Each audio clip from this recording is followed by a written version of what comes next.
El arte de la guerra es un tratado clásico escrito por Sun Tzu, estratega y filósofo chino del siglo V a.C. Aunque nació como un manual militar, sus enseñanzas van mucho más allá del campo de batalla. Sus principios, como la planificación, el análisis del entorno, la adaptabilidad y el uso inteligente de los recursos, se aplican hoy en la vida cotidiana, en los negocios y en el liderazgo. El libro enseña que la verdadera victoria no siempre se logra con fuerza, sino con estrategia, paciencia y visión. Prepárate para descubrir cómo estas ideas milenarias pueden transformar tu manera de pensar y actuar. Capítulo 1. Sobre la evaluación. Sun Tzu dice, la guerra es de vital importancia para el Estado. Es el dominio de la vida o de la muerte, el camino hacia la supervivencia o la pérdida del imperio. Es forzoso manejarla bien. No reflexionar seriamente sobre todo lo que le concierne es dar prueba de una culpable indiferencia en lo que respecta a la conservación o pérdida de lo que nos es más querido, y ello no debe ocurrir entre nosotros. Hay que valorarla en términos de 5 factores fundamentales y hacer comparaciones entre diversas condiciones de los bandos rivales, con vistas a determinar el resultado de la guerra. El primero de estos factores es la doctrina, el segundo el tiempo, el tercero el terreno, el cuarto el mando y el quinto la disciplina. La doctrina significa aquello que hace que el pueblo esté en armonía con su gobernante, de modo que le siga donde sea, sin temer por sus vidas ni a correr cualquier peligro. El tiempo significa el yin y el yang, la noche y el día, el frío y el calor, días despejados o lluviosos y el cambio de las estaciones. El terreno implica las distancias y hace referencia a dónde es fácil o difícil desplazarse y si es campo abierto o lugares estrechos, y esto influencia las posibilidades de supervivencia. El mando ha de tener como cualidades sabiduría, sinceridad, benevolencia, coraje y disciplina. Por último, la disciplina ha de ser comprendida como la organización del ejército, las graduaciones y rangos entre los oficiales, la regulación de las rutas de suministros y la provisión de material militar al ejército. Estos 5 factores fundamentales han de ser conocidos por cada general. Aquel que los domina vence, aquel que no sale derrotado. Por lo tanto, al trazar los planes, han de compararse los siguientes 7 factores, valorando cada uno con el mayor cuidado. ¿Qué dirigente es más sabio y capaz? ¿Qué comandante posee el mayor talento? ¿Qué ejército obtiene ventajas de la naturaleza y el terreno? ¿En qué ejército se observan mejor las regulaciones e instrucciones? ¿Qué tropas son más fuertes? ¿Qué ejército tiene oficiales y tropas mejor entrenadas? ¿Qué ejército administra recompensas y castigos de forma más justa? Mediante el estudio de estos 7 factores, seré capaz de adivinar cuál de los 2 bandos saldrá victorioso y cuál será derrotado. El general que siga mi consejo es seguro que vencerá. Ese general ha de ser mantenido al mando. Aquel que ignore mi consejo ciertamente será derrotado. Ese debe ser destituido. Tras prestar atención a mi consejo y planes, el general debe crear una situación que contribuya a su cumplimiento. Con situación quiero decir que debe tomar en consideración la situación del campo y actuar de acuerdo con lo que le es ventajoso. El arte de la guerra se basa en el engaño. Por lo tanto, cuando es capaz de atacar, ha de aparentar incapacidad. Cuando las tropas se mueven, aparentar inactividad. Si está cerca del enemigo, ha de hacerle creer que está lejos. Si está lejos, aparentar que se está cerca. Poner cebos para atraer al enemigo. Golpear al enemigo cuando está desordenado, prepararse contra él cuando está seguro en todas partes, evitarle durante un tiempo cuando es más fuerte. Si tu oponente tiene un temperamento colérico, intenta irritarlo. Si es arrogante, trata de fomentar su egoísmo. Si las tropas enemigas se hallan bien preparadas tras una reorganización, intenta desordenarlas. Si están unidas, siembra la disensión entre sus filas. Ataca al enemigo cuando no está preparado y aparece cuando no te espera. Estas son las claves de la victoria para el estratega. Ahora, si las estimaciones realizadas antes de la batalla indican victoria, es porque los cálculos cuidadosamente realizados muestran que tus condiciones son más favorables que las condiciones del enemigo. Se indican derrota, es porque muestran que las condiciones favorables para la batalla son menores. Con una evaluación cuidadosa, uno puede vencer. Sin ella, no puede. Muchas menos oportunidades de victoria tendrá aquel que no realiza cálculos alguno. Gracias a este método, se puede examinar la situación y el resultado aparece claramente. Capítulo 2. Sobre la iniciación de las acciones. Una vez comenzada la batalla, aunque estés ganando, de continuar por mucho tiempo, desanimará a tus tropas y embotará tu espada. Si estás sitiando una ciudad, agotarás tus fuerzas. Si mantienes a tu ejército durante mucho tiempo en campaña, tus suministros se agotarán. Las armas son instrumentos de mala suerte. Emplearlas por mucho tiempo producirá calamidades. Como se ha dicho, los que a hierro matan, a hierro mueren. Cuando tus tropas están desanimadas, tu espada embotada, agotadas tus fuerzas y tus suministros son escasos, hasta los tuyos se aprovecharán de tu debilidad para sublevarse. Entonces, aunque tengas consejeros sabios, al final no podrás hacer que las cosas salgan bien. Por esta causa, he oído hablar de operaciones militares que han sido torpes y repentinas, pero nunca he visto a ningún experto en el arte de la guerra que mantuviese la campaña por mucho tiempo. Nunca es beneficioso para un país dejar que una operación militar se prolongue por mucho tiempo. Como se dice comúnmente, sé rápido como el trueno que retumba antes de que hayas podido taparte los oídos. Veloz como el relámpago que relumbrica antes de haber podido pestañear. Por lo tanto, los que no son totalmente conscientes de la desventaja de servirse de las armas, no pueden ser totalmente conscientes de las ventajas de utilizarlas. Los que utilizan los medios militares con pericia, no activan a sus tropas 2 veces ni proporcionan alimentos en 3 ocasiones con un mismo objetivo. Esto quiere decir que no se debe movilizar al pueblo más de una vez por campaña, y que inmediatamente después de alcanzar la victoria, no se debe regresar al propio país para hacer una segunda movilización. Al principio esto significa proporcionar alimentos para las propias tropas, pero después se quitan los alimentos al enemigo.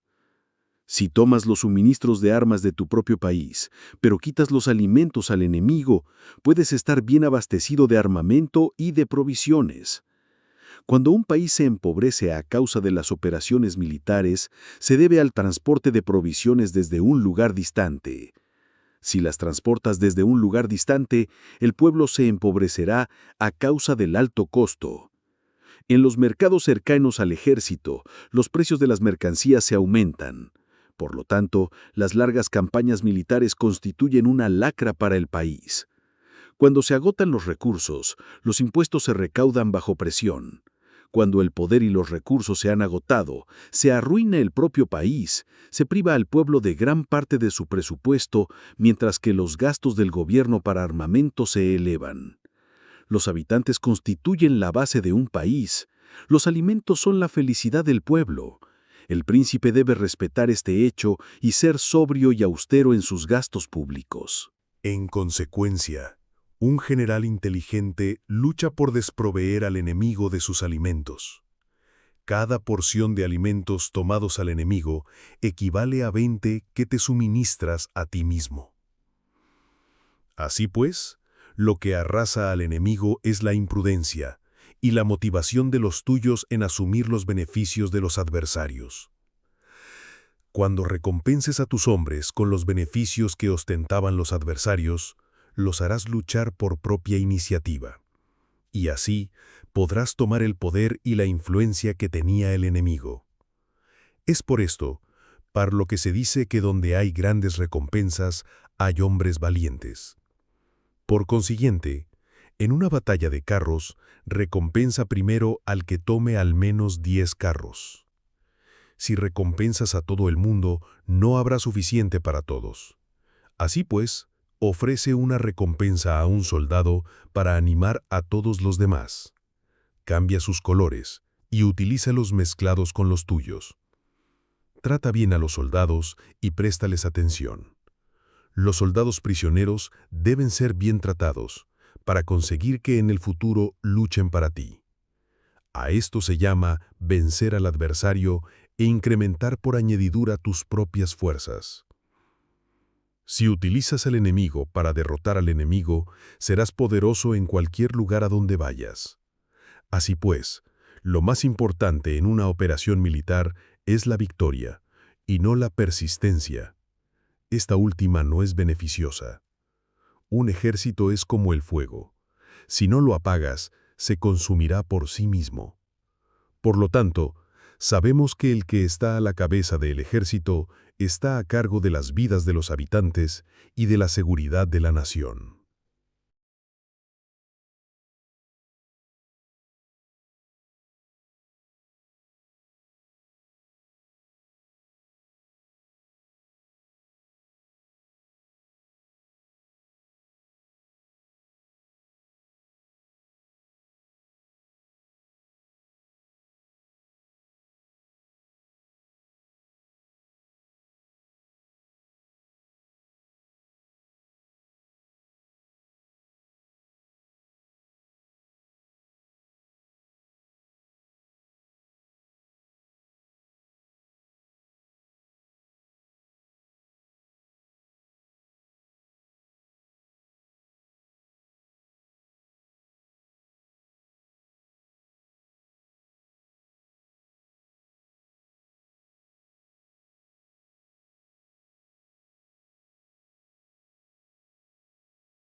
Capítulo 3.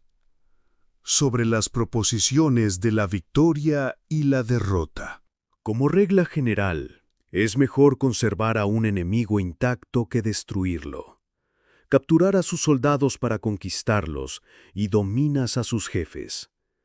Un general decía: practica las artes marciales, calcula la fuerza de tus adversarios, haz que pierdan su ánimo y dirección, de manera que aunque el ejército enemigo esté intacto, sea inservible.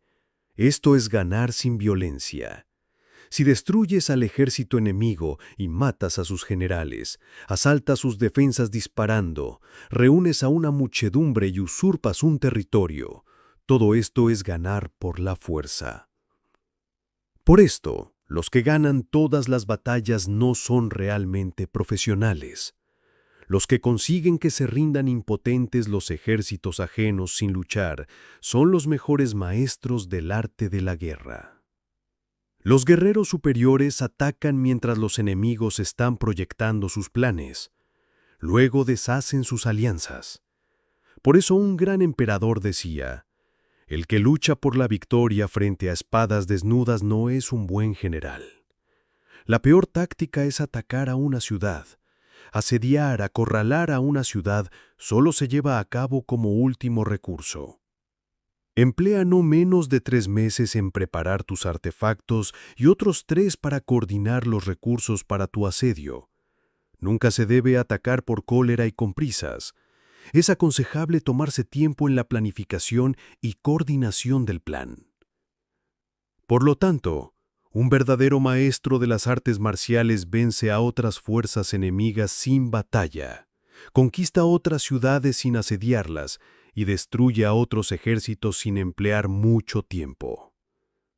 Un maestro experto en las artes marciales deshace los planes de los enemigos, estropea sus relaciones y alianzas, les corta los suministros o bloquea su camino, venciendo mediante estas tácticas sin necesidad de luchar. Es imprescindible luchar contra todas las facciones enemigas para obtener una victoria completa, de manera que su ejército no quede acuartelado y el beneficio sea total. Esta es la ley del asedio estratégico. La victoria completa se produce cuando el ejército no lucha, la ciudad no es asediada, la destrucción no se prolonga durante mucho tiempo, y en cada caso el enemigo es vencido por el empleo de la estrategia.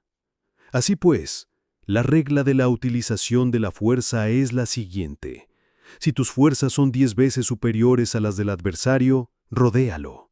Si son 5 veces superiores, atácalo. Si son 2 veces superiores, divídelo. Si tus fuerzas son iguales en número, lucha si es posible. Si tus fuerzas son inferiores, mantente continuamente en guardia, pues el más pequeño fallo te acarrearía las peores consecuencias. Trata de mantenerte al abrigo y evitar en lo posible un enfrentamiento abierto con él. La prudencia y la firmeza de un pequeño número de personas pueden llegar a cansar y a dominar incluso a numerosos ejércitos. Este consejo se aplica en los casos en que todos los factores son equivalentes. Si tus fuerzas están en orden mientras que las suyas están inmersas en el caos, si tú y tus fuerzas están con ánimo y ellos desmoralizados, entonces aunque sean más numerosos, puedes entrar en batalla. Si tus soldados, tus fuerzas, tu estrategia y tu valor son menores que las de tu adversario, entonces debes retirarte y buscar una salida.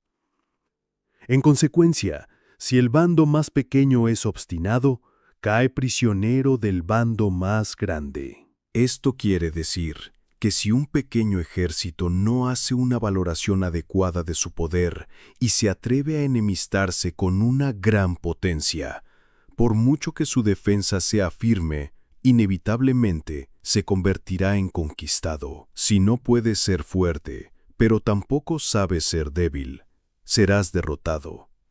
Los generales son servidores del pueblo. Cuando su servicio es completo, el pueblo es fuerte. Cuando su servicio es defectuoso, el pueblo es débil. Así pues, Existen 3 maneras en las que un príncipe lleva al ejército al desastre. Cuando un príncipe, ignorando los hechos, ordena avanzar a sus ejércitos o retirarse cuando no deben hacerlo. A esto se le llama inmovilizar al ejército. Cuando un príncipe ignora los asuntos militares, pero comparte en pie de igualdad el mando del ejército, los soldados acaban confusos. Cuando el príncipe ignora cómo llevar a cabo las maniobras militares, pero comparte por igual su dirección, los soldados están vacilantes. Una vez que los ejércitos están confusos y vacilantes, empiezan los problemas procedentes de los adversarios. A esto se le llama perder la victoria por trastornar el aspecto militar. Si intentas utilizar los métodos de un gobierno civil para dirigir una operación militar, la operación será confusa. Triunfan aquellos que saben cuándo luchar y cuándo no, saben discernir cuándo utilizar muchas o pocas tropas. Tienen tropas cuyos rangos superiores e inferiores tienen el mismo objetivo. Se enfrentan con preparativos a enemigos desprevenidos. Tienen generales competentes y no limitados por sus gobiernos civiles. Estas son 5 las maneras de conocer al futuro vencedor. Hablar de que el príncipe sea el que da las órdenes en todo es como el general solicitarle al príncipe para poder apagar un fuego. Para cuando sea autorizado, ya no quedan sino cenizas. Si conoces a los demás y te conoces a ti mismo, ni en 100 batallas correrás peligro. Si no conoces a los demás, pero te conoces a ti mismo, perderás una batalla y ganarás otra. Si no conoces a los demás, ni te conoces a ti mismo, correrás peligro en cada batalla. Capítulo 4. Sobre la medida en la disposición de los medios. Antiguamente, los guerreros expertos se hacían a sí mismos invencibles, en primer lugar, y después aguardaban para descubrir la vulnerabilidad de sus adversarios. Hacerte invencible significa conocerte a ti mismo. Aguardar para descubrir la vulnerabilidad del adversario significa conocer a los demás. La invencibilidad está en uno mismo, la vulnerabilidad en el adversario. Por esto, los guerreros expertos pueden ser invencibles, pero no pueden hacer que sus adversarios sean vulnerables. Si los adversarios no tienen orden de batalla sobre el que informarse, ni negligencias o fallos de los que aprovecharse, ¿cómo puedes vencerlos aunque estén bien pertrechados? Por esto es por lo que se dice que la victoria puede ser percibida, pero no fabricada. La invencibilidad es una cuestión de defensa, la vulnerabilidad una cuestión de ataque. Mientras no hayas observado vulnerabilidades en el orden de batalla de los adversarios, oculta tu propia formación de ataque y prepárate para ser invencible, con la finalidad de preservarte. Cuando los adversarios tienen órdenes de batalla vulnerables, es el momento de salir a atacarlos. La defensa es para tiempos de escasez, el ataque para tiempos de abundancia. Los expertos en defensa se esconden en las profundidades de la tierra. Los expertos en maniobras de ataque se esconden en las más elevadas alturas del cielo. De esta manera pueden protegerse y lograr la victoria total. En situaciones de defensa, acallan las voces y borran las huellas, escondidos como fantasmas y espíritus bajo la tierra, invisibles para todo el mundo. En situaciones de ataque, vuestro movimiento es rápido y vuestro grito fulgurante, veloz como el trueno y el relámpago, para los que no se puede uno preparar, aunque vengan del cielo. Prever la victoria cuando cualquiera la puede conocer no constituye verdadera destreza. Todo el mundo elogia la victoria ganada en batalla, pero esa victoria no es realmente tan buena. Todo el mundo elogia la victoria en la batalla, pero lo verdaderamente deseable es poder ver el mundo de lo sutil y darte cuenta del mundo de lo oculto, hasta el punto de ser capaz de alcanzar la victoria donde no existe forma. No se requiere mucha fuerza para levantar un cabello, no es necesario tener una vista aguda para ver el sol y la luna, ni se necesita tener mucho oído para escuchar el retumbar del trueno. Lo que todo el mundo conoce no se llama sabiduría. La victoria sobre los demás obtenida por medio de la batalla no se considera una buena victoria. En la antigüedad, los que eran conocidos como buenos guerreros vencían cuando era fácil vencer. Si solo eres capaz de asegurar la victoria tras enfrentarte a un adversario en un conflicto armado, esa es una victoria dura. Si eres capaz de ver lo sutil y de darte cuenta de lo oculto, irrumpiendo antes del orden de batalla, la victoria así obtenida es una victoria fácil. En consecuencia, las victorias de los buenos guerreros no destacan por su inteligencia o su bravura. Así pues, las victorias que ganan en batalla no son debidas a la suerte. Sus victorias no son casualidades, sino que son debidas a haberse situado previamente en posición de poder ganar con seguridad, imponiéndose sobre los que ya han perdido de antemano. La gran sabiduría no es algo obvio. El mérito grande no se anuncia. Cuando eres capaz de ver lo sutil, es fácil ganar. ¿Qué tiene esto que ver con la inteligencia o la bravura? Cuando se resuelven los problemas antes de que surjan, ¿quién llama a esto inteligencia? Cuando hay victoria sin batalla, ¿quién habla de bravura? Así pues, los buenos guerreros toman posición en un terreno en el que no pueden perder, y no pasan por alto las condiciones que hacen a su adversario proclive a la derrota. En consecuencia, un ejército victorioso gana primero y entabla la batalla después. Un ejército derrotado lucha primero e intenta obtener la victoria después. Esta es la diferencia entre los que tienen estrategia y los que no tienen planes premeditados. Los que utilizan bien las armas, cultivan el camino y observan las leyes. Así pueden gobernar prevaleciendo sobre los corruptos. Servirse de la armonía para desvanecer la oposición.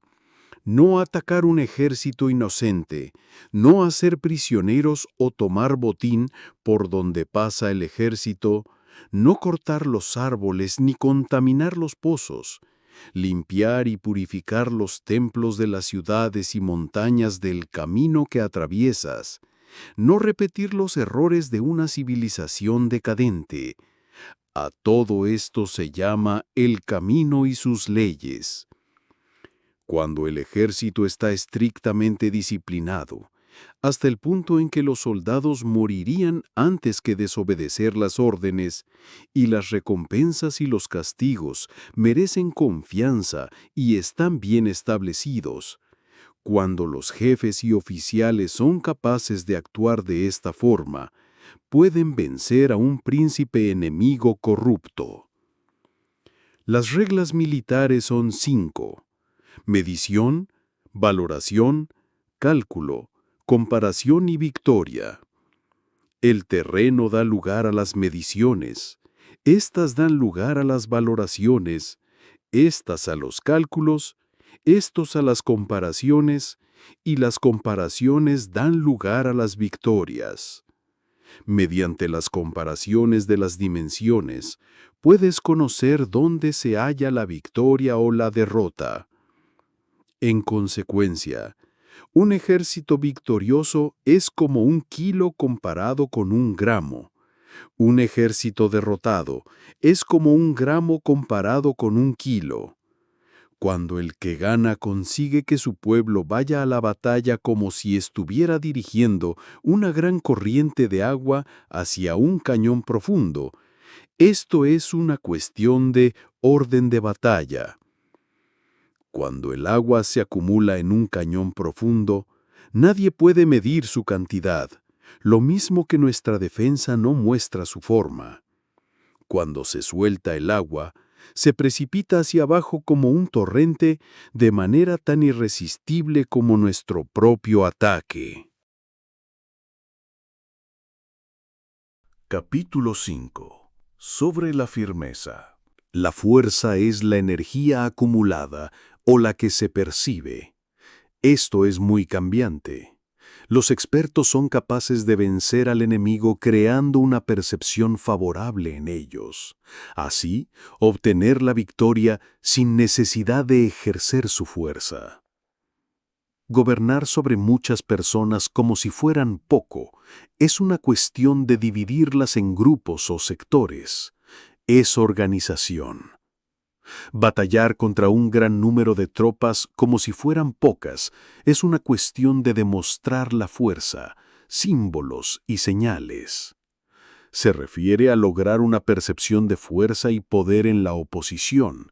En el campo de batalla se refiere a las formaciones y banderas utilizadas para desplegar las tropas y coordinar sus movimientos.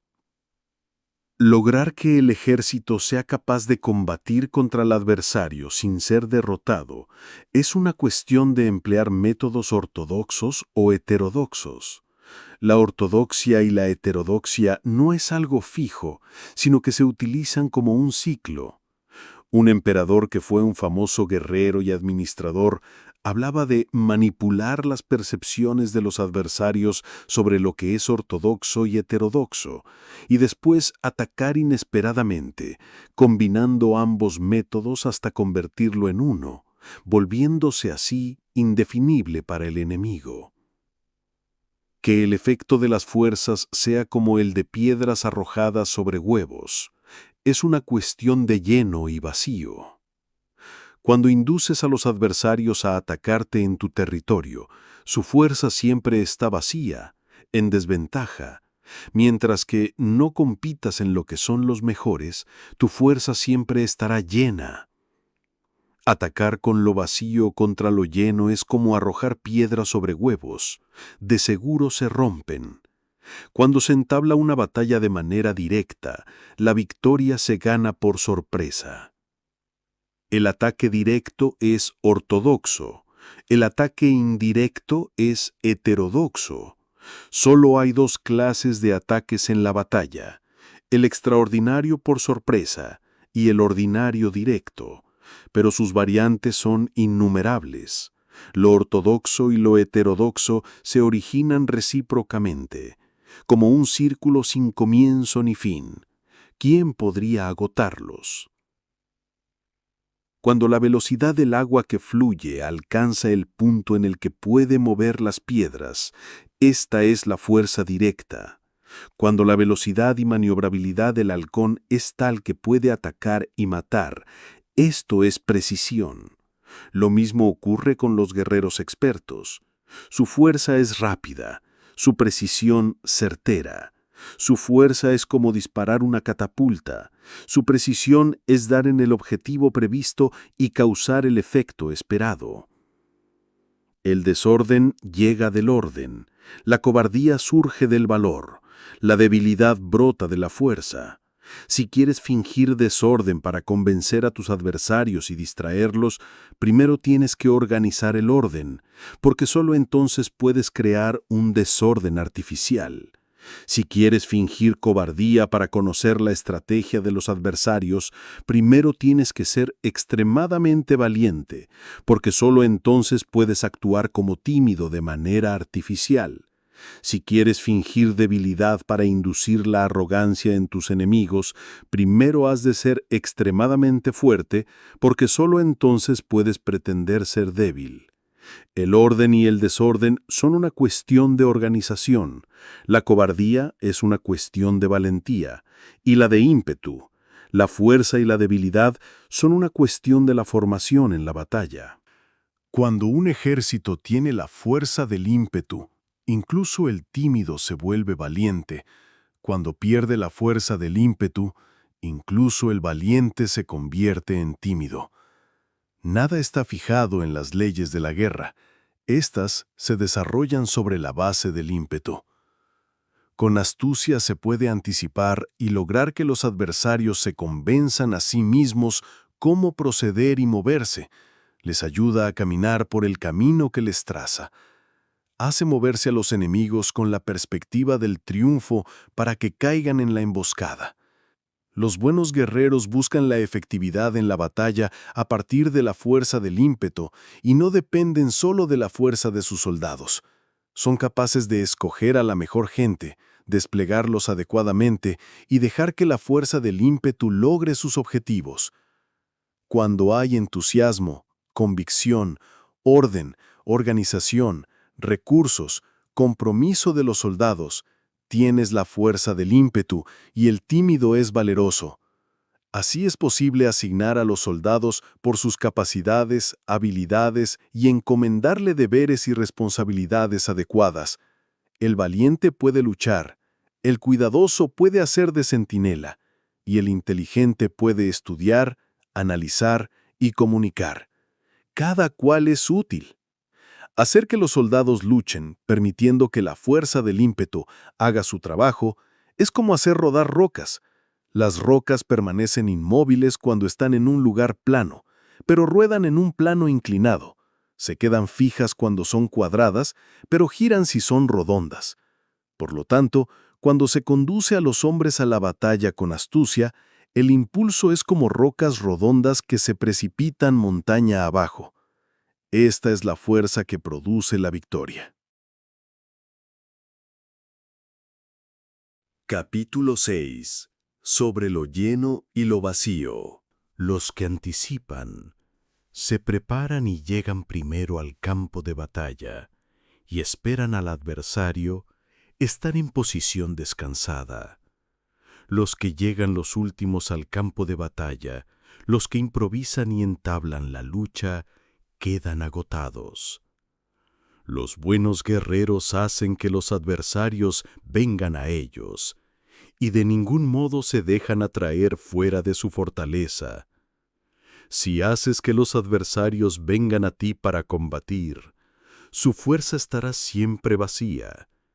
Si no sales a combatir, tu fuerza estará siempre llena. Este es el arte de vaciar a los demás y de llenarte a ti mismo. Lo que impulsa a los adversarios a venir hacia ti por propia decisión es la perspectiva de ganar. Lo que desanima a los adversarios de ir hacia ti es la probabilidad de sufrir daños. Cuando los adversarios están en posición favorable, debes cansarlos. Cuando están bien alimentados, cortar los suministros. Cuando están descansando, hacer que se pongan en movimiento. Ataca inesperadamente, haciendo que los adversarios se agoten corriendo para salvar sus vidas. Interrumpe sus provisiones, arrasa sus campos y corta sus vías de aprovisionamiento. Aparece en lugares críticos y ataca donde menos se lo esperen, haciendo que tengan que acudir al rescate. Aparece donde no puedan ir, se dirige hacia donde menos se lo esperen.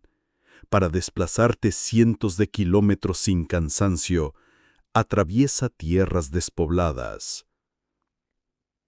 Atacar un espacio abierto no significa solamente un espacio en el que el enemigo no tiene defensa.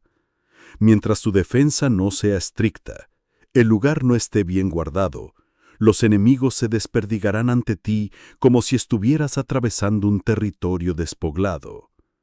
Para tomar infaliblemente lo que atacas, ataca donde no haya defensa. Para mantener una defensa infaliblemente segura, defiende donde no haya ataque. Así, en el caso de los que son expertos en el ataque, sus enemigos no saben por dónde atacar. Cuando se cumplen las instrucciones, las personas son sinceramente leales y comprometidas. Los planes y preparaciones para la defensa implantados con firmeza, siendo tan sutil y reservado que no se revelan las estrategias de ninguna forma, y los adversarios se sienten inseguros y su inteligencia no les sirve de nada. Sé extremadamente sutil, discreto, hasta el punto de no tener forma. Sé completamente misterioso y confidencial hasta el punto de ser silencioso. De esta manera podrás dirigir el destino de tus adversarios. Para avanzar sin encontrar resistencia, arremete por sus puntos débiles. Para retirarte de manera esquiva, sé más rápido que ellos. Las situaciones militares se basan en la velocidad. Llega como el viento, muévete como el relámpago, y los adversarios no podrán vencerte. Por lo tanto, cuando quieras entrar en batalla, incluso si el adversario está entrincherado en una posición defensiva, no podrá evitar luchar si atacas en el lugar en el que debe acudir irremediablemente al rescate. Cuando no quieras entrar en batalla, incluso si trazas una línea en el terreno que quieres conservar, el adversario no puede combatir contigo, porque le das una falsa pista. Esto significa que cuando los adversarios llegan para atacarte, no luchas con ellos, sino que estableces un cambio estratégico para confundirlos y llenarlos de incertidumbre. Por consiguiente, cuando induces a otros a efectuar una formación, mientras que tú mismo permaneces sin forma, estás concentrado mientras que tu adversario está dividido. Haz que los adversarios vean como extraordinario lo que es ordinario para ti. Haz que vean como ordinario lo que es extraordinario para ti. Esto es inducir al enemigo a efectuar una formación. Una vez vista la formación del adversario, concentras tus tropas contra él. Como su formación no está a la vista, el adversario seguramente dividirá sus fuerzas. Cuando estás concentrado formando una sola fuerza, mientras que el enemigo está dividido en 10, estás atacando a una concentración de 1 contra 10, así que tus fuerzas superan las suyas. Si puedes atacar a unos pocos soldados con muchos, diezmarás el número de tus adversarios. Cuando estás fuertemente atrincherado, te has hecho fuerte tras buenas barricadas y no dejas filtrar ninguna información sobre tus fuerzas, sal afuera sin formación precisa, ataca y conquista de manera incontenible. No han de conocer dónde piensas librar la batalla, porque cuando no se conoce, el enemigo destaca muchos puestos de vigilancia y en el momento en el que se establecen numerosos puestos, solo tienes que combatir contra pequeñas unidades. Así pues, cuando su vanguardia está preparada, su retaguardia es defectuosa, y cuando su retaguardia está preparada, su vanguardia presenta puntos débiles. Las preparaciones de su ala derecha significarán carencia en su ala izquierda. Las preparaciones por todas partes significará ser vulnerable por todas partes. Esto significa que cuando las tropas están de guardia en muchos lugares, están forzosamente desperdigadas en pequeñas unidades. Cuando se dispone de pocos soldados, se está a la defensiva contra el adversario. El que dispone de muchos hace que el enemigo tenga que defenderse. Cuantas más defensas induces a adoptar a tu enemigo, más debilitado quedará. Así, si conoces el lugar y la fecha de la batalla, puedes acudir a ella aunque estés a 1000 kilómetros de distancia. Si no conoces el lugar y la fecha de la batalla, entonces tu flanco izquierdo no puede salvar a tu derecho, tu vanguardia no puede salvar a tu retaguardia, y tu retaguardia no puede salvar a tu vanguardia ni siquiera en un territorio de unas pocas docenas de kilómetros. Si tienes muchas más tropas que los demás, ¿cómo puede ayudarte este factor para obtener la victoria? Si no conoces el lugar y la fecha de la batalla, aunque tus tropas sean más numerosas que las de ellos, ¿cómo puedes saber si vas a ganar o a perder? Así pues, se dice que la victoria puede ser creada. Si haces que los adversarios no sepan el lugar y la fecha de la batalla, siempre puedes vencer. Incluso si los enemigos son numerosos, puede hacerse que no entren en combate. Por tanto, haz tu valoración sobre ellos para averiguar sus planes y determinar qué estrategia puede tener éxito y cuál no. Incítalos a la acción para descubrir cuál es el esquema general de sus movimientos y descansa. Haz algo por o en contra de ellos para atraer su atención, de manera que puedas descubrir sus hábitos de comportamiento de ataque y de defensa. Indúcelos a adoptar formaciones específicas para conocer sus puntos flacos. Esto significa utilizar muchos métodos para confundir y perturbar al enemigo con el objetivo de observar sus formas de respuesta hacia ti. Después de haberlas observado, actúas en consecuencia, de manera que puedes saber qué clase de situaciones significan vida y cuáles significan muerte. Pruébalos para averiguar sus puntos fuertes y sus puntos débiles. Por lo tanto, el punto final de la formación de un ejército es llegar a la no forma. Cuando no tienes forma, los informadores no pueden descubrir nada, ya que la información no puede crear una estrategia. Una vez que no tienes forma perceptible, no dejas huellas que puedan ser seguidas. Los informadores no encuentran ninguna grieta por donde mirar, y los que están a cargo de la planificación no pueden establecer ningún plan realizable. La victoria sobre multitudes mediante formaciones precisas debe ser desconocida para las multitudes. Todo el mundo conoce la forma mediante la que resultó vencedor, pero nadie conoce la forma mediante la que aseguró la victoria. En consecuencia, la victoria en la guerra no es repetitiva, sino que adapta su forma continuamente. Determinar los cambios apropiados significa no repetir las estrategias previas para obtener la victoria. Para lograrla puedo adaptarme desde el principio a cualquier formación que los adversarios puedan adoptar. Las formaciones son como el agua. La naturaleza del agua es evitar lo alto e ir hacia abajo. La naturaleza de los ejércitos es evitarlo lleno y atacarlo vacío. El flujo del agua está determinado por la tierra, la victoria viene determinada por el adversario. Así pues, un ejército no tiene formación constante, lo mismo que el agua no tiene forma constante. Se le llama genio a la capacidad de obtener la victoria cambiando y adaptándose según el enemigo. Capítulo 7. Sobre el enfrentamiento directo e indirecto. Primero, las autoridades civiles deben dar su respaldo, asegurando recursos y estabilidad. Después, reúne y concentra a las tropas, acuartelándolas juntas. Nada es más difícil que la lucha armada. Luchar con otros cara a cara para conseguir ventajas es lo más arduo del mundo. La dificultad de la lucha armada es hacer cercanas las distancias largas y convertir los problemas en ventajas. Mientras que das la apariencia de estar muy lejos, empiezas tu camino y llegas antes que el enemigo. Por lo tanto, haces que su ruta sea larga, atrayéndole con la esperanza de ganar.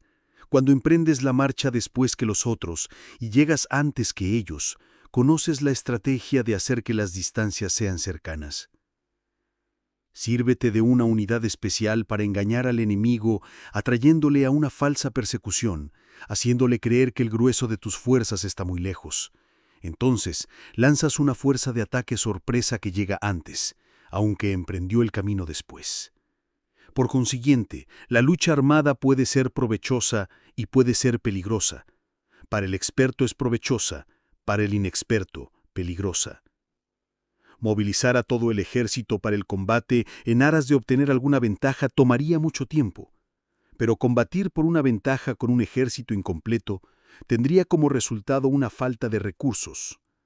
Si te movilizas rápidamente y sin parar día y noche, recorriendo el doble de la distancia habitual, y si luchas por obtener alguna ventaja a miles de kilómetros, tus jefes militares serán hechos prisioneros.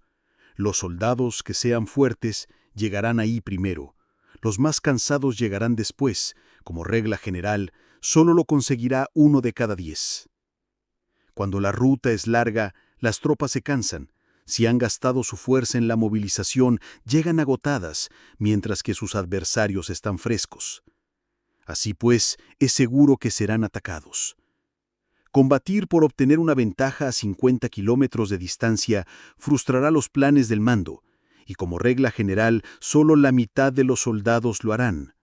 Si se combate por obtener una ventaja a 30 kilómetros de distancia, solo 2 de cada 3 soldados lo recorrerán.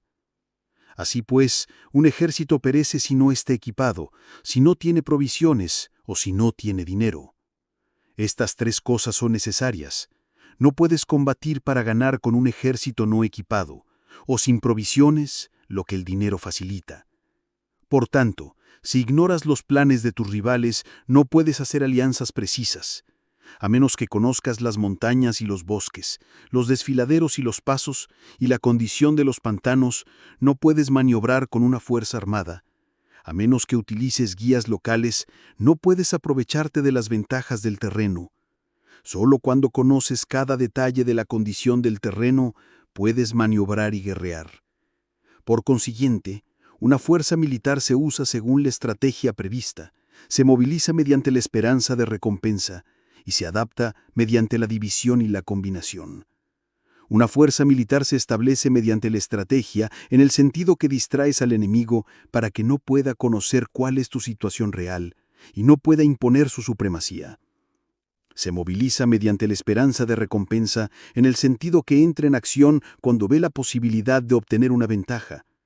Dividir y volver a hacer combinaciones de tropas se hace para confundir al adversario y observar cómo reacciona frente a ti. De esta manera puedes adaptarte para obtener la victoria. Por eso, cuando una fuerza militar se mueve rápidamente es como el viento. Cuando va lentamente es como el bosque, es voraz como el fuego que devasta una planicie sin dejar tras de sí ni una brisa de hierba. Es inmóvil como una montaña cuando se acuartela. Es tan difícil de conocer como la oscuridad. Su movimiento es como un trueno que retumba. Para ocupar un lugar, divide a tus tropas. Para expandir tu territorio, divide los beneficios. La regla general de las operaciones militares es desproveer de alimentos al enemigo todo lo que se pueda. Sin embargo, en localidades donde la gente no tiene mucho, es necesario que divida sus tropas en grupos más pequeños para que puedan tomar en diversas partes lo que necesitan, y así puedan tener suficiente. Por lo tanto, conviene darles en el saco y hacer que las provisiones del enemigo sirvan de provisiones a las propias tropas. En cuanto a dividir el botín, significa que es necesario repartirlo entre las tropas para guardar lo que ha sido ganado, no dejando que el enemigo lo recupere. Actúa después de haber hecho una estimación. Gana el que conoce primero la medida de lo que está lejos y lo que está cerca. Esta es la regla general de la lucha armada. El primero que hace el movimiento es el invitado. El último es el anfitrión. El invitado lo tiene difícil, el anfitrión lo tiene fácil. Cerca y lejos significan desplazamiento. El cansancio, el hambre y el frío surgen del desplazamiento. Un antiguo libro que trata de asuntos militares dice: las palabras no son escuchadas, para eso se hacen los símbolos y los tambores. Las banderas y los estandartes se hacen a causa de la ausencia de visibilidad. Símbolos, tambores, banderas y estandartes se utilizan para concentrar y unificar los oídos y los ojos de los soldados. Una vez que están unificados, el valiente no puede actuar solo, ni el tímido puede retirarse solo. Esta es la regla general del empleo de un grupo. Unificar los oídos y los ojos de los soldados significa hacer que miren y escuchen al unísono para que no caigan en la confusión y el desorden. Las señales se utilizan para indicar direcciones e impedir que los individuos vayan a donde se les antoje. Así pues, en batallas nocturnas utiliza fuegos y tambores, y en batallas diurnas sírvete de banderas y estandartes para manipular los oídos y los ojos de los soldados. Utiliza muchas señales para confundir las percepciones del enemigo y hacerle temer tu temible poder militar. De esta forma, haces desaparecer la energía de sus ejércitos y desmoralizas a sus generales.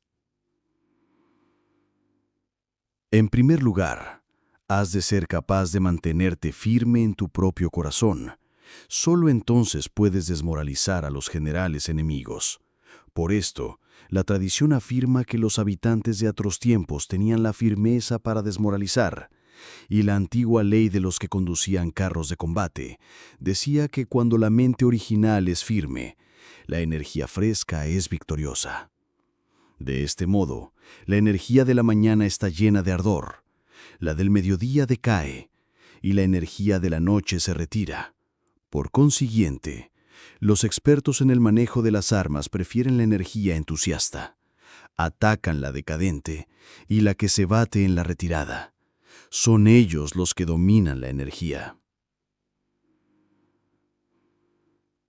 Cualquier débil en el mundo se dispone a combatir en un minuto si se siente animado, pero cuando se trata realmente de tomar las armas y de entrar en batalla, es poseído por la energía. Cuando esta energía se desvanece, se detendrá, estará asustado y se arrepentirá de haber comenzado. La razón por la que esa clase de ejércitos miran por encima del hombro a enemigos fuertes, lo mismo que miran a las doncellas vírgenes, es porque se están aprovechando de su agresividad, estimulada por cualquier causa. Utilizar el orden para enfrentarse al desorden. Utilizar la calma para enfrentarse con los que se agitan. Esto es dominar el corazón. A menos que tu corazón esté totalmente abierto y tu mente en orden, no puedes esperar ser capaz de adaptarte a responder sin límites, de manejar los acontecimientos de manera infalible, de enfrentar dificultades graves e inesperadas sin turbarte, dirigiendo cada cosa sin confusión. Dominar la fuerza es esperar a los que vienen de lejos, aguardar con toda comodidad a los que se han fatigado, y con el estómago saciado a los hambrientos. Esto es lo que se quiere decir cuando se habla de atraer a otros hacia donde estás, al tiempo que evitas ser inducido a ir hacia donde están ellos. Evitar la confrontación contra formaciones de combate bien ordenadas y no atacar grandes batallones constituye el dominio de la adaptación. Por tanto, la regla general de las operaciones militares es no enfrentarse a una gran montaña, ni oponerse al enemigo de espaldas a ésta. Esto significa que si los adversarios están en un terreno elevado, no debes atacarlos cuesta arriba, y que cuando efectúan una carga cuesta abajo, no debes hacerles frente. No persigas a los enemigos cuando finjan una retirada, ni ataques tropas expertas. Si los adversarios huyen de repente antes de agotar su energía, seguramente hay emboscadas esperándote para atacar a tus tropas. En ese caso, debes retener a tus oficiales para que no se lancen en su persecución. No consumas la comida de sus soldados. Si el enemigo abandone repentinamente sus provisiones, éstas deben ser probadas antes de ser comidas, por si están envenenadas. No detengas a ningún ejército que esté en camino a su país. Bajo estas circunstancias, un adversario luchará hasta la muerte. Hay que dejarle una salida a un ejército enrocado. Muéstrales una manera de salvar la vida para que no estén dispuestos a luchar hasta la muerte, y así puedas aprovecharte para atacarlos. No presiones a un enemigo desesperado. Un animal agotado seguirá combatiendo, pues esta es la ley de la naturaleza. Estas son las leyes de las operaciones militares. Capítulo 8. Sobre los 9 cambios. Por lo general, las operaciones militares están bajo el del gobernante civil para dirigir al ejército. El general no debe levantar su campamento en un terreno difícil. Deja que se establezcan relaciones diplomáticas en las fronteras. No permanezcas en un territorio árido ni aislado. Cuando te halles en un terreno cerrado, prepara alguna estrategia y muévete. Cuando te halles en un terreno mortal, lucha. Terreno cerrado significa que existen lugares escarpados que te rodean por todas partes, de manera que el enemigo tiene movilidad, que puede llegar a irse con libertad, pero a ti te es difícil salir y volver.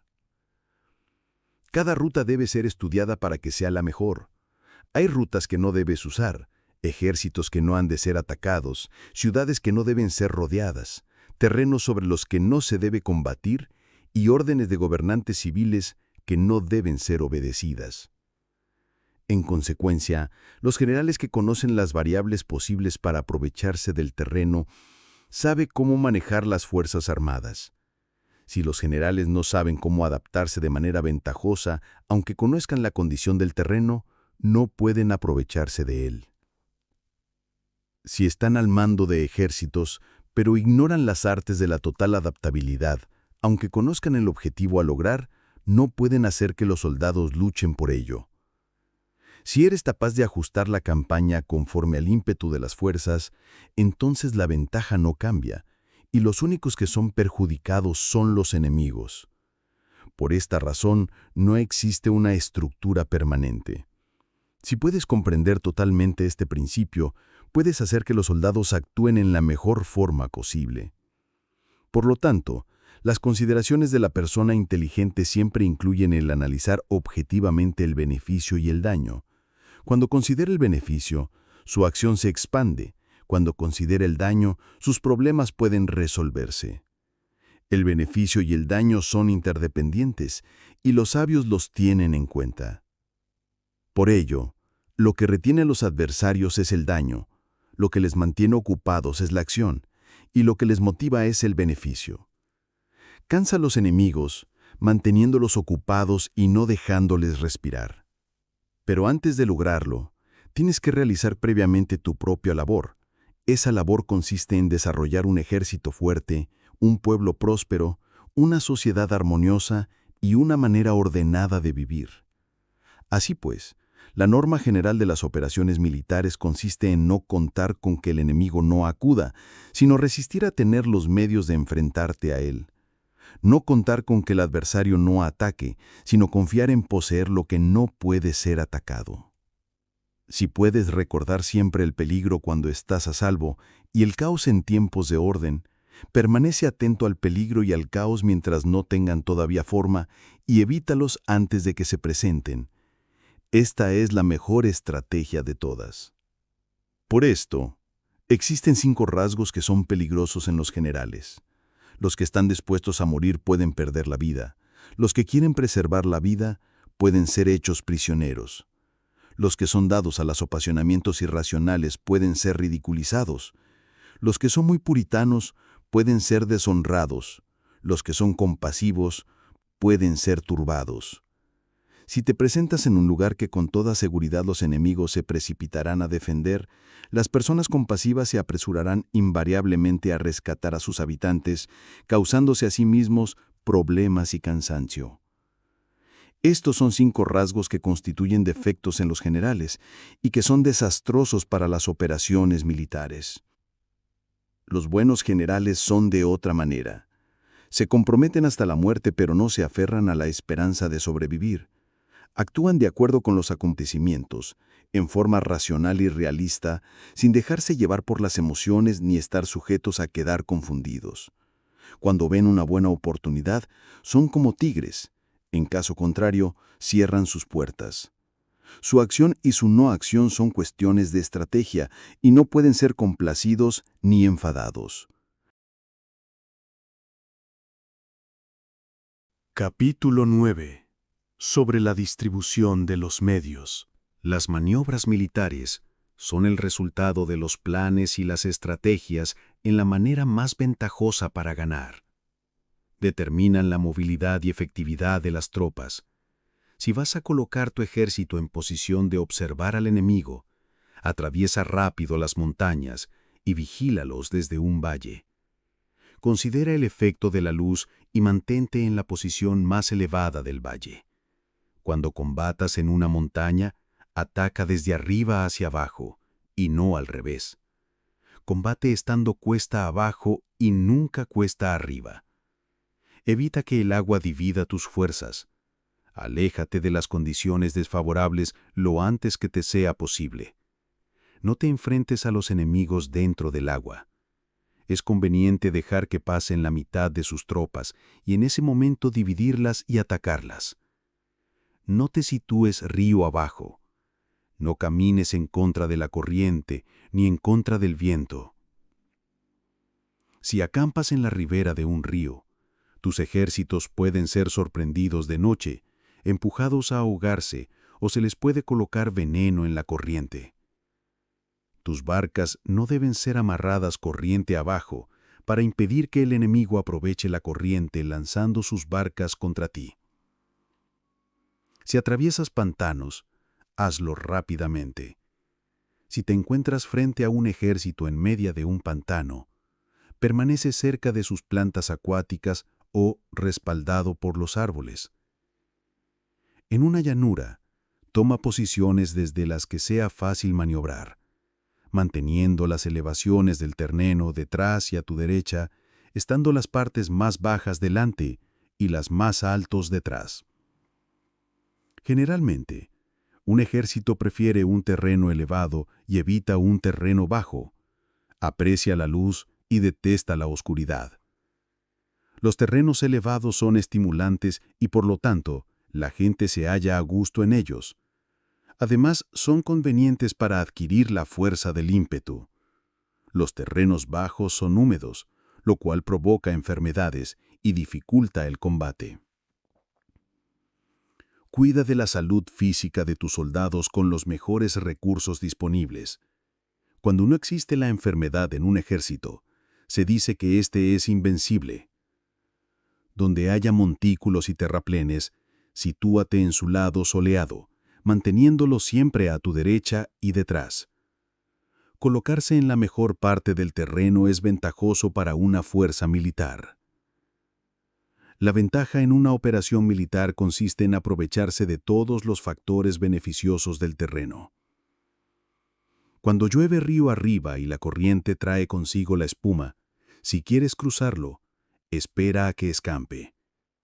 Siempre que un terreno presente barrancos infranqueables, lugares cerrados, trampas, riesgos, grietas y prisiones naturales, debes abandonarlo rápidamente y no acercarte a él. En lo que a mí concierne, siempre me mantengo alejado de estos accidentes del terreno, de manera que los adversarios estén más cerca de ellos que yo. Doy la cara a estos accidentes de manera que queden a espaldas del enemigo. Entonces, estás en situación ventajosa y él tiene condiciones desfavorables. Cuando un ejército se está desplazando, si atraviesa territorios montañosos con muchas corrientes de agua y pozos, o pantanos cubiertos de juncos, es imprescindible escudriñarlos total y cuidadosamente, ya que estos lugares ayudan a las emboscadas y a los espías. Es esencial bajar del caballo y escudriñar el terreno por si existen tropas escondidas para tenderte una emboscada. También podría ser que hubiera espías al acecho observándote y escuchando tus instrucciones y movimientos. Cuando el enemigo está cerca pero permanece calmo, quiere decir que se halla en una posición fuerte. Cuando está lejos, pero intenta provocar hostilidades, quiere que avances. Si además su posición es accesible, eso quiere decir que le es favorable. Si un adversario no conserva la posición que le es favorable por las condiciones del terreno y se sitúa en otro lugar conveniente, debe ser porque existe alguna ventaja táctica para obrar de esta manera. Si se mueven los árboles, es que el enemigo se está acercando. Si hay obstáculos entre los matorrales, es que has tomado un mal camino. La idea de poner muchos obstáculos entre la maleza es hacerte pensar que existen tropas emboscadas escondidas en medio de ella. Si los pájaros alzan el vuelo, hay tropas emboscadas en el lugar. Si los animales están asustados, existen tropas atacantes. Si se elevan columnas de polvo altas y espesas, hay carros que se están acercando. Si son bajas y anchas, se acercan soldados a pie. Humaredas esparcidas significan que se está cortando leña. Pequeñas polvaredas que van y vienen indican que hay que levantar el campamento. Si los emisarios del enemigo pronuncian palabras humildes mientras que éste incrementa sus preparativos de guerra, esto quiere decir que va a avanzar. Cuando se pronuncian palabras altisonantes y se avanza ostentosamente, es señal de que el enemigo se va a retirar. Si sus emisarios vienen con palabras humildes, envía espías para observar al enemigo y comprobarás que está aumentando sus preparativos de guerra. Cuando los carros ligeros salen en primer lugar y se sitúan en los flancos, están estableciendo un frente de batalla. Si los emisarios llegan pidiendo la paz sin firmar un tratado, ¿significa que están tramando algún complot? Si el enemigo dispone rápidamente a sus carros en filas de combate, es que está esperando refuerzos. No se precipitarán para un encuentro ordinario si no entienden que les ayudará, o debe haber una fuerza que se halla a distancia y que es esperada en un determinado momento para unir sus tropas y atacarte. Conviene anticipar, prepararse inmediatamente para esta eventualidad. Si la mitad de sus tropas avanza y la otra mitad retrocede, es que el enemigo piensa traerte a una trampa. El enemigo está fingiendo en este caso confusión y desorden para incitarte a que avances. Si los soldados enemigos se apoyan unos en otros, es que están hambrientos. Si los aguadores beben en primer lugar, es que las tropas están sedientas. Si el enemigo ve una ventaja pero no la aprovecha, es que está cansado. Si los pájaros se reúnen en el campo enemigo, es que el lugar está vacío. Si hay pájaros sobrevolando una ciudad, el ejército ha huido. Si se producen llamadas nocturnas, es que los soldados enemigos están atemorizados, tienen miedo y están inquietos y por eso se llaman unos a otros. Si el ejército no tiene disciplina, esto quiere decir que el general no es tomado en serio. Si los estandartes se mueven, es que está sumido en la confusión. Las señales se utilizan para unificar el grupo. Así pues, si se desplaza de acá para allá sin orden y concierto, significa que sus filas están confusas. Si sus emisarios muestran irritación, significa que están cansados. Si matan sus caballos para obtener carne, es que los soldados carecen de alimentos. Cuando no tienen marmitas y no vuelven a su campamento, son enemigos completamente desesperados. Si se producen murmuraciones, faltas de disciplina y los soldados hablan mucho entre sí, quiere decir que se ha perdido la lealtad de la tropa. Las murmuraciones describen la expresión de los verdaderos sentimientos, las faltas de disciplina indican problemas con los superiores. Cuando el mando ha perdido la lealtad de las tropas, los soldados se hablan con franqueza entre sí sobre los problemas con sus superiores. Cuando se otorgan numerosas recompensas, es que el enemigo se halla en un callejón sin salida. Cuando se ordenan demasiados castigos, es que el enemigo está desesperado.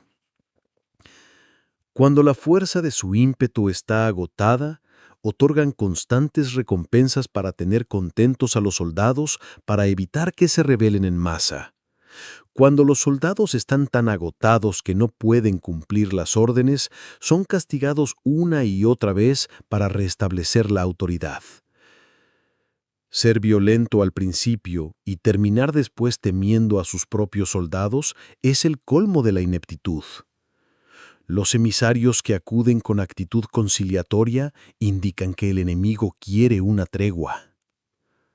Si las tropas enemigas se enfrentan a ti con ardor, pero demoran el momento de entrar en combate sin abandonar no obstante el terreno, has de observarlos cuidadosamente.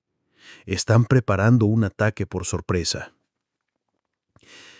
En asuntos militares no es necesariamente más beneficioso ser superior en fuerzas, solo evitar actuar con violencia innecesaria.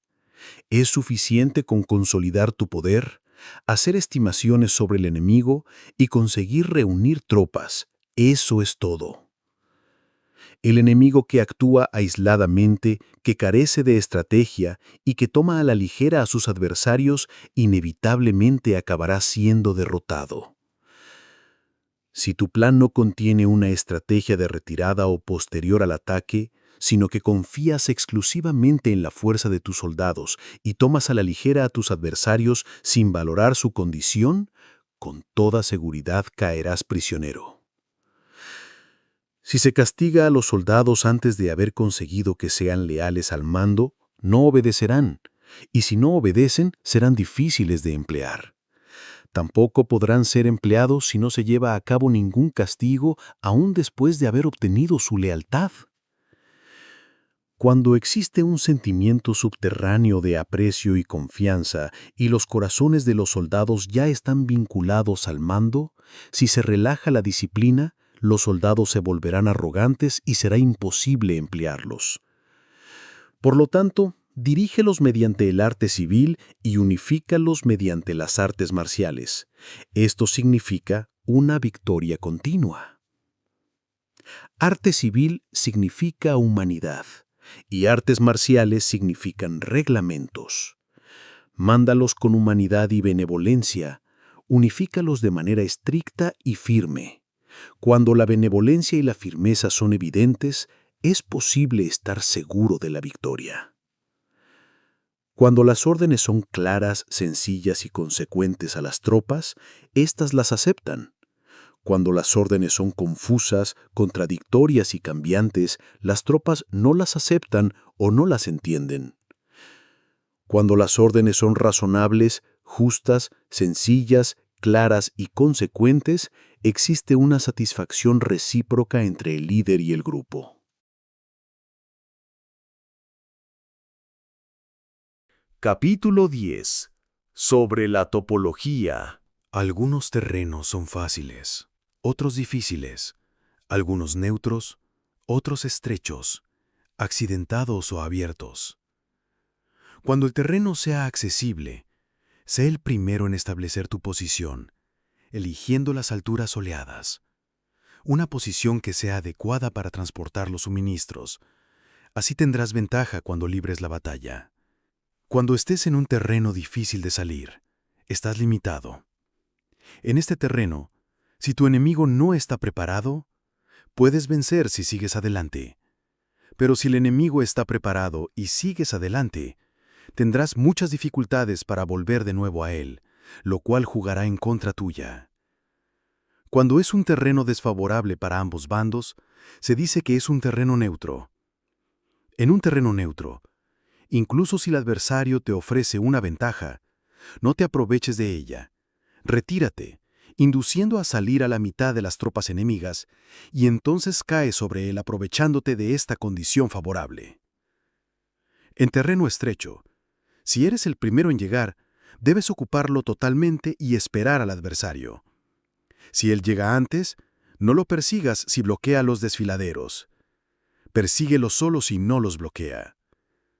En terreno accidentado, si eres el primero en llegar, debes ocupar sus puntos altos y soleados y esperar al adversario.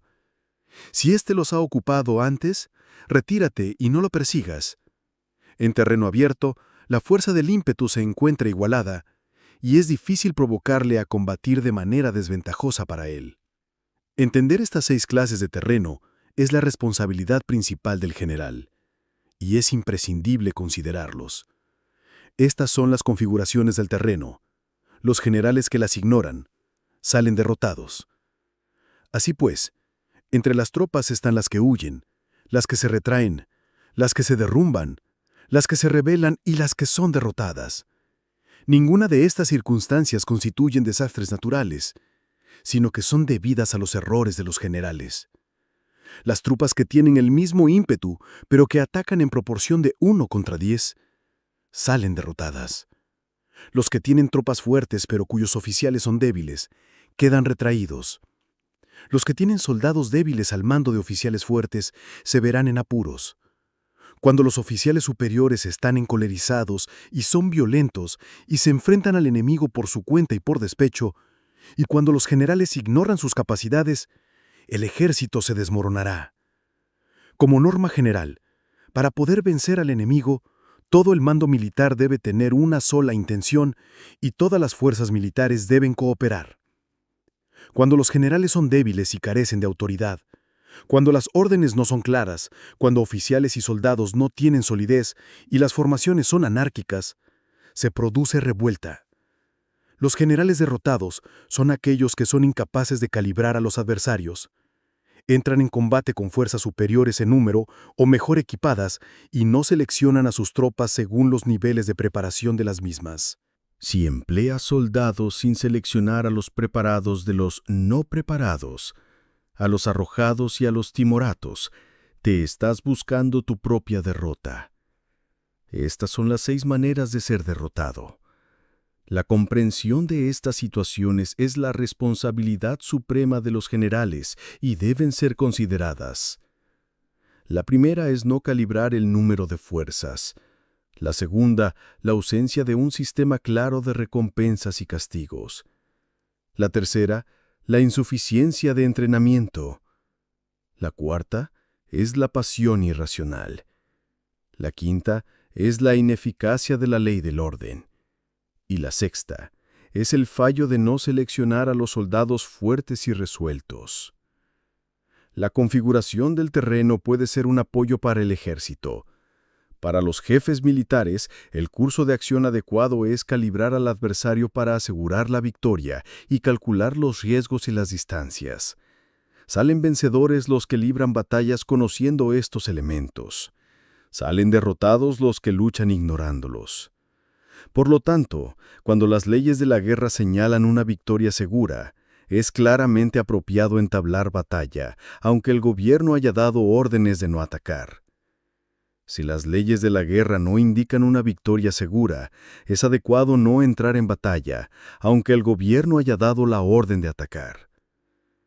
De este modo, se avanza sin pretender la gloria. Se ordena la retirada sin evitar la responsabilidad, con el único propósito de proteger a la población y en beneficio también del gobierno. Así se rinde un servicio valioso a la nación. Avanzar y retirarse en contra de las órdenes del gobierno no se hace por interés personal, sino para salvaguardar las vidas de la población y en auténtico beneficio del gobierno. Servidores de esta talla son muy útiles para un pueblo. Mira por tus soldados como miras por un recién nacido. Así estarán dispuestos a seguirte hasta los valles más profundos. Cuida de tus soldados como cuidas de tus queridos hijos, y morirán gustosamente contigo. Pero si eres tan amable con ellos que no puedes utilizarlos, si eres tan indulgente que no puedes darles órdenes, tan informal que no puedes disciplinarlos, tus soldados serán como niños mimados y, por lo tanto, inservibles. Las recompensas no deben utilizarse solas, ni debe confiarse solamente en los castigos. En caso contrario, las tropas como niños mimosos se acostumbran a disfrutar o a quedar resentidas por todo. Esto es dañino y los vuelve inservibles. Si sabes que tus soldados son capaces de atacar, pero ignoras si el enemigo es invulnerable al ataque, tienes solo la mitad de posibilidades de ganar. Si sabes que tu enemigo es vulnerable al ataque y tus soldados pueden llevarlo a cabo, pero ignoras si la condición del terreno es favorable para la batalla, tienes la mitad de probabilidades de vencer.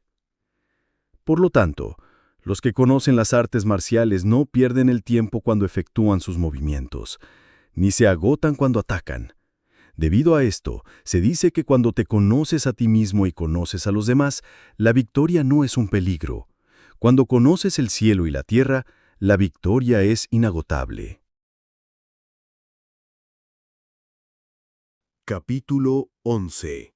Sobre las 9 clases de terreno. Conforme a las leyes de las operaciones militares, existen 9 clases de terreno. Si intereses locales luchan entre sí en su propio territorio, a este se le llama terreno de dispersión. Cuando los soldados están apegados a su casa y combaten cerca de su hogar, pueden ser dispersados con facilidad. Cuando penetras en un territorio ajeno, pero no lo haces en profundidad, a este se le llama terreno ligero. Esto significa que los soldados puedan regresar fácilmente. El terreno que puede resultarte ventajoso si lo tomas y ventajoso al enemigo si es él quien lo conquista, se llama terreno clave. Un terreno de lucha inevitable es cualquier enclave defensivo o paso estratégico. Un terreno igualmente accesible para ti y para los demás se llama terreno de comunicación. El terreno de intersección es aquel en el que convergen las principales vías de comunicación uniéndolas entre sí. Sé el primero en ocuparlo y la gente tendrá que ponerse de tu lado. Si lo obtienes, te encuentras seguro. Si lo pierdes, corres peligro. Cuando penetras en profundidad en un territorio ajeno y dejas detrás muchas ciudades y pueblos, a este terreno se le llama difícil. Es un terreno del que es difícil regresar. Cuando atraviesas montañas boscosas, desfiladeros abruptos u otros accidentes difíciles de atravesar, a esto se le llama terreno desfavorable. Cuando el acceso es estrecho y la salida es tortuosa, de manera que una pequeña unidad enemiga pueda atacarte, aunque tus tropas sean más numerosas, a este se le llama terreno cercado. Si eres capaz de una gran adaptación, puedes atravesar este terreno. Si solo puedes sobrevivir en un territorio luchando con rapidez, y si es fácil morir si no lo haces, a este se le llama terreno mortal. Las tropas que se encuentran en un terreno mortal están en la misma situación que si se encontraran en una barca que se hunde o en una casa ardiendo. Así pues, no combatas en un terreno de dispersión. No te detengas en un terreno ligero. No ataques en un terreno clave, ocupado por el enemigo. No dejes que tus tropas sean divididas en un terreno de comunicación. En terrenos de intersección, establece comunicaciones. En terrenos difíciles, entra aprovisionado. En terrenos desfavorables, ya que no puedes atrincherarte en ello, debes apresurarte a salir. En terrenos cercados, introduce tácticas sorpresas. Si las tropas caen en un terreno mortal, todo el mundo luchará de manera espontánea.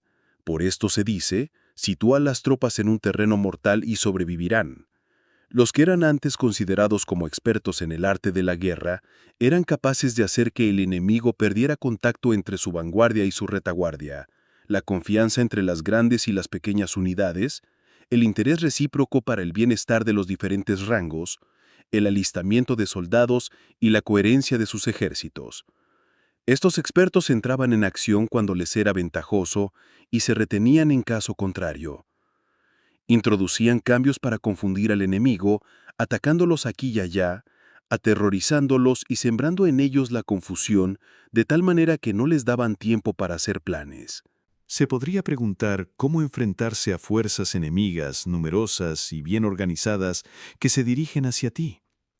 La respuesta es quitarles en primer lugar algo que aprecien y después te escucharán. La rapidez de acción es el factor esencial de la condición de la fuerza militar, aprovechándose de los errores de los adversarios, desplazándose por caminos que no esperan y atacando cuando no están en guardia. Esto significa que para aprovecharse de la falta de preparación, de visión y de cautela de los adversarios, es necesario actuar con rapidez y que si dudas, esos errores no te servirán de nada. En una invasión, por regla general, cuanto más se adentran los invasores en el territorio ajeno, más fuertes se hacen, hasta el punto de que el gobierno nativo no puede ya expulsarlos. Escoge campos fértiles y las tropas tendrán suficiente para comer. Cuida de su salud y evita el cansancio. Consolida su energía, aumenta su fuerza.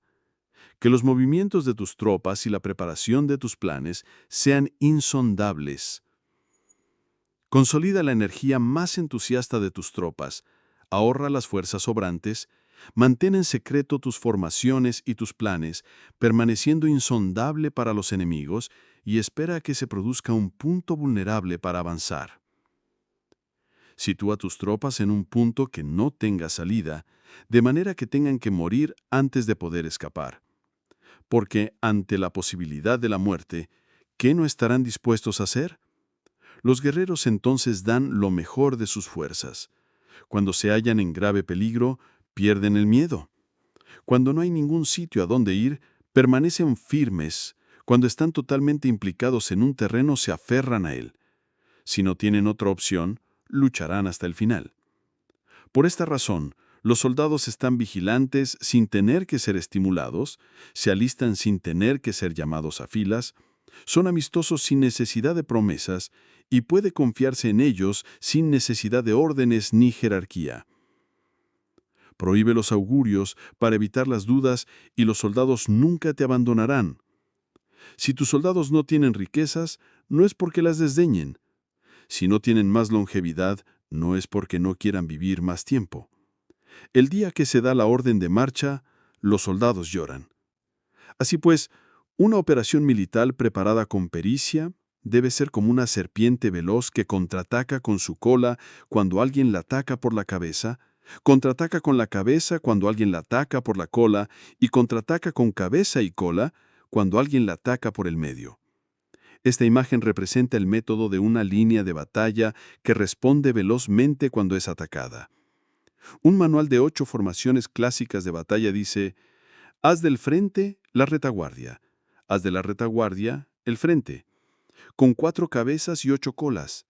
Haz que la cabeza esté en todas partes y cuando el enemigo arremeta por el centro, cabeza y cola acudirán al rescate. Puede preguntarse la cuestión de si es posible hacer que una fuerza militar sea como una serpiente rápida. La respuesta es afirmativa. Incluso las personas que se tienen antipatía, encontrándose en el mismo barco, se ayudarán entre sí en caso de peligro de zozobrar. Es la fuerza de la situación lo que hace que esto suceda. Por esto, no solo es suficiente depositar la confianza en caballos atados y ruedas fijas. Se atan los caballos para formar una línea de combate estable y se fijan las ruedas para hacer que los carros no se puedan mover, pero aún así, no es lo suficientemente seguro ni se puede confiar en ello. Es necesario que permitas haya variantes a los cambios que se hacen, poniendo a los soldados en situaciones mortales, para que combatan de forma espontánea y se ayuden unos a otros codo a codo. Este es el camino de la seguridad y de la obtención de una victoria cierta. La mejor organización es hacer que se exprese el valor y mantenerlo constante. Tener éxito tanto con tropas débiles como con tropas aguerridas se basa en la configuración de las circunstancias. Si obtienes la ventaja del terreno, puedes vencer a los adversarios incluso con tropas ligeras y débiles. ¿Cuánto más te sería posible si tienes tropas poderosas y aguerridas? Lo que hace posible la victoria a ambas clases de tropas es la circunstancia del terreno. Por lo tanto, los expertos en operaciones militares logran la cooperación de la tropa de tal manera que dirigir un grupo es como dirigir a un individuo que solo tiene una sola opción. Corresponde al general ser calmado, reservado, justo y metódico. Sus planes son calmados y absolutamente secretos para que nadie pueda descubrirlos. Su comando es justo y metódico, así que nadie se atreve a tomarlo a la ligera. Puede mantener a sus soldados sin información y en completa ignorancia de sus planes. Cambia sus acciones y revisa sus planes de manera que nadie pueda reconocerlos. Cambia de lugar su emplazamiento y se mueve por caminos sinuosos, de manera que nadie pueda anticiparle. Puedes ganar cuando nadie puede entender en ningún momento cuáles son tus intenciones. Dice un gran hombre: el principal engaño que se valora en las operaciones militares no se dirige solo a los enemigos, sino que empieza por las propias tropas, para hacer que le sigan a uno sin saber a dónde van. Cuando un general fija una meta a sus tropas, es como el que sube a un lugar elevado y después retira la escalera. Cuando un general se adentra muy en el interior del territorio enemigo, está poniendo a prueba todo su potencial. Ha hecho quemar las naves a sus tropas y destruir sus casas. Así las conduce como un rebaño y todos ignoran hacia dónde se encaminan. Incumbe a los generales reunir a los ejércitos y ponerlos en situaciones peligrosas. También han de examinar las adaptaciones a los diferentes terrenos, las ventajas de concentrarse o dispersarse y las pautas de los sentimientos y situaciones humanas. Cuando se habla de ventajas y de desventajas, de la concentración y de la dispersión, quiere decir que las pautas de los comportamientos humanos cambian según los diferentes tipos de terreno. En general, la pauta general de los invasores es unirse cuando están en el corazón del territorio enemigo, pero tienden a dispersarse cuando están en las franjas fronterizas. Cuando dejas tu territorio y atraviesas la frontera en una operación militar, te hallas en un terreno aislado. Cuando es accesible desde todos los puntos, es un terreno de comunicación. Cuando te adentras en profundidad, estás en un terreno difícil. Cuando penetras poco, estás en un terreno ligero.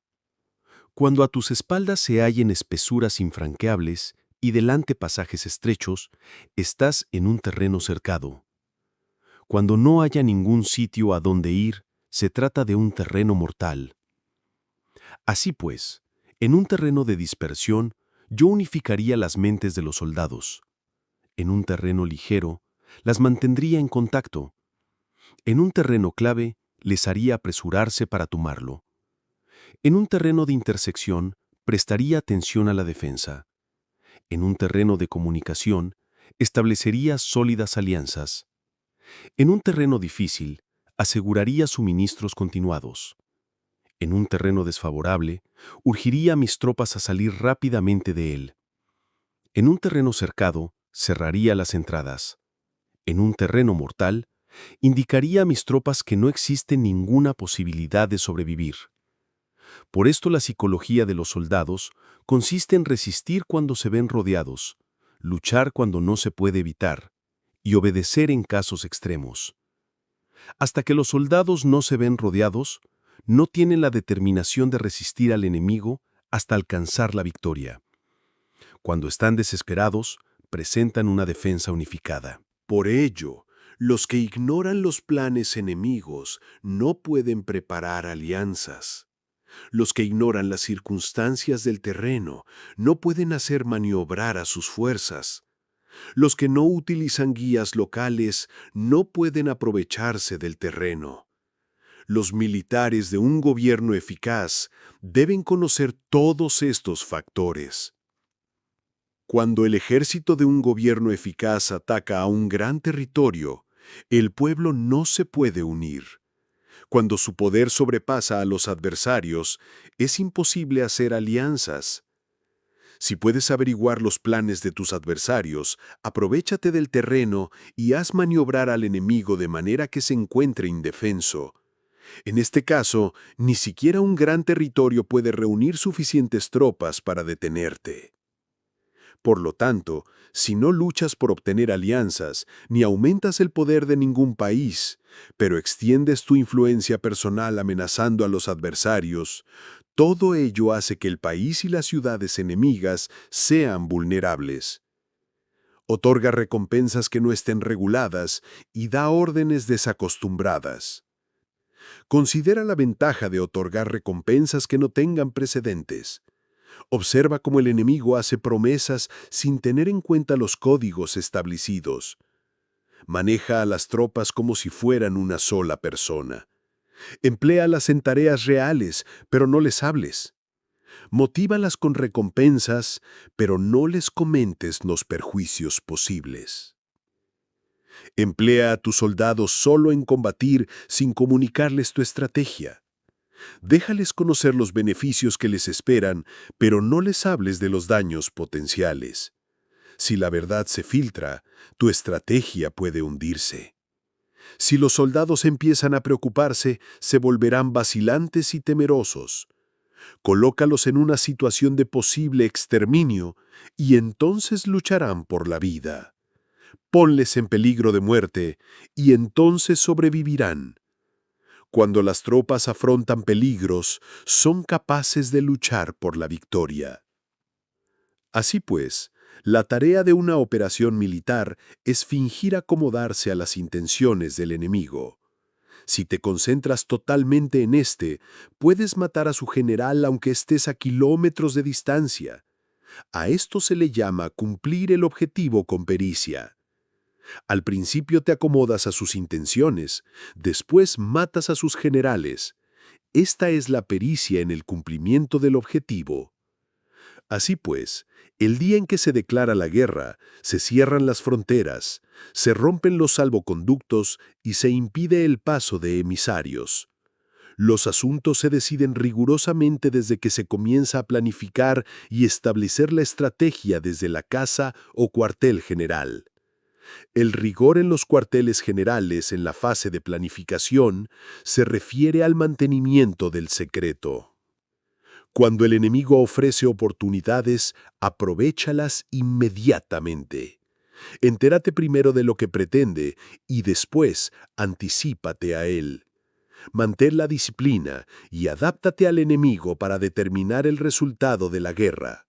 Así, al principio eres como una doncella y el enemigo abre sus puertas.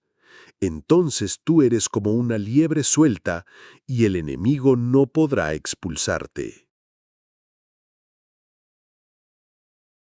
Capítulo 12. Sobre el arte de atacar por el fuego. Existen 5 clases de ataques mediante el fuego: quemar a las personas, quemar los suministros, quemar el equipo, quemar los almacenes y quemar las armas. El uso del fuego tiene que tener una base y exige ciertos medios. Existen momentos adecuados para encender fuegos, concretamente cuando el tiempo es seco y ventoso. Normalmente en ataques mediante el fuego, es imprescindible seguir los cambios producidos por este. Cuando el fuego está dentro del campamento enemigo, prepárate rápidamente desde fuera. Si los soldados se mantienen en calma cuando el fuego se ha declarado, espera y no ataques. Cuando el fuego alcance su punto álgido, síguelo si puedes. Si no, espera.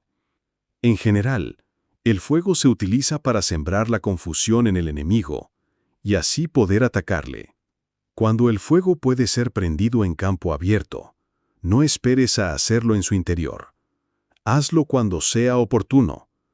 Cuando el fuego sea atizado para el viento, no ataques en dirección contraria a este. No es eficaz luchar contra el ímpetu del fuego, porque el enemigo luchará en este caso hasta la muerte.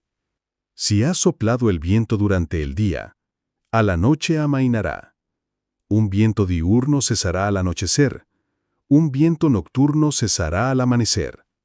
Los ejércitos han de saber que existen variantes de las 5 clases de ataques mediante el fuego, y adaptarse a estas de manera racional.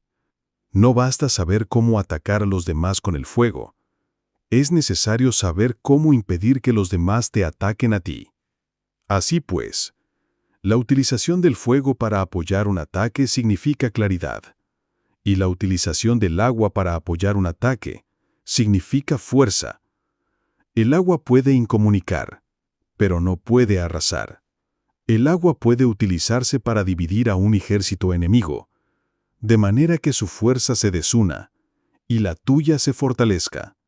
Ganar combatiendo o llevar a cabo un asedio victorioso, sin recompensar a los que han hecho méritos, trae mala fortuna y se hace merecedor de ser llamado avaro. Por eso se dice que un gobierno esclarecido lo tiene en cuenta, y un buen mando militar recompensa el mérito. No moviliza a sus tropas cuando no hay ventajas que obtener, ni actúa cuando no hay nada que ganar, ni luchan cuando no existe peligro. Las armas son instrumentos de mal augurio, y la guerra es un asunto peligroso. Es indispensable impedir una derrota desastrosa, y por lo tanto, no vale la pena movilizar un ejército por razones insignificantes. Las armas solo deben utilizarse cuando no existe otro remedio. Un gobierno no debe movilizar un ejército por ira, y los jefes militares no deben provocar la guerra por cólera. Actúa cuando sea beneficioso. En caso contrario, desiste. La ira puede convertirse en alegría, y la cólera puede convertirse en placer. Pero un pueblo destruido no se le puede hacer renacer, y la muerte no se le puede convertir en vida. En consecuencia, un gobierno esclarecido presta atención a todo esto, y un buen mando militar lo tiene en cuenta. Esta es la manera de mantener a la nación a salvo, y de conservar intacto a su ejército.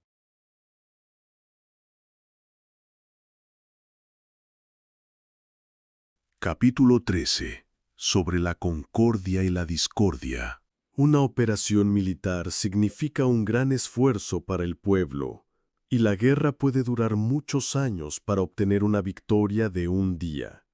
Así pues, fallar en conocer la situación de los adversarios por economizar en aprobar gastos para investigar y estudiar a la oposición es extremadamente inhumano y no es típico de un buen jefe militar, de un consejero de gobierno, ni de un gobernante victorioso.